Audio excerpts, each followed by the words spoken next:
Welcome back. And in the news, it says we are investigating to dismantle Nigeria. Ipob wants presidency. The leader of Ipob, basically Mazen Namdekano, declared yesterday that every kobo contributed by members of the group worldwide was being invested into dismantling Nigeria and restoring the state of Biafra. Kanu was responding to an allegation by the presidency on Sunday that the group he led was using Christianity to ignite war in Nigeria. Senior Special Assistant to the President on Media and Publicity, Malam Gaba Shehu, had alleged that IPOB was spending huge sums of money on a divisive campaign against Nigeria. Nigerians and the international community are advised to be wary of this divisive campaign, which available evidence shows is being funded with a monthly spending of $85,000 since October 2019, with no records of the source of this largesse, the spokesman said.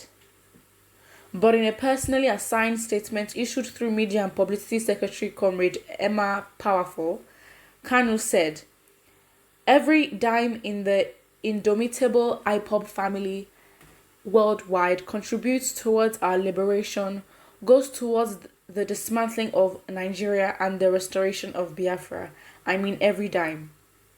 Face-off between the presidency and IPOB had died down after the government proscribed the group, declaring it a terrorist organization, and after Kanu had fled the country alleging a plot against his life. So what's your take about this issue? Obviously, people have commented, and the first person says, to think that Biafra will just die like that after she lost more than 3 million people in a genocide is another way of saying that injustice will reign forever. After many years of slave trade, it looked as though it will continue, as it not lost its dark place in the abode of humanity. Well, if you talk about slavery, well, it's a new world and a new age, so they're doing it in a way where it's not really, you don't really recognize it as slavery, but if you look at the Francophone countries, they're basically still being led by France. That's another point though. The person continues and says, you may delay the appearance of justice, you may even shut your ears against her voice while she lay bleeding in the street. I just this person is sort of doing like a, what do you call it, a poetic sort of comment. And this obviously this person is really Biafran person who is really supporting, and ends the comment saying Biafra is immortal.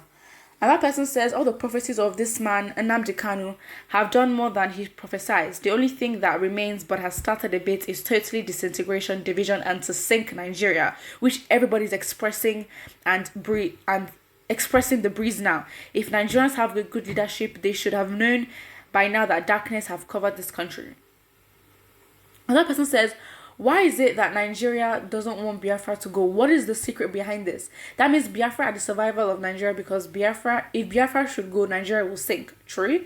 Nigeria needs to be dismantled as soon as possible. I mean, at the end of the day, we don't even like each other. And so if for anything, we're together because of the money, because of the resources that each state has. If you think of it, Ipob, or basically the southern area, there's a lot of resources that if they were to leave, they will have economic, a boost, and so they'd be very, very strong, and so the effect and the aftermath of them separating would not be as much as the rest of Nigeria. That's what people have had to say. Please put your comment in the comment section below. Do you believe that the actualization of Biafra would become a reality? Put what I think, and do not forget to like and subscribe.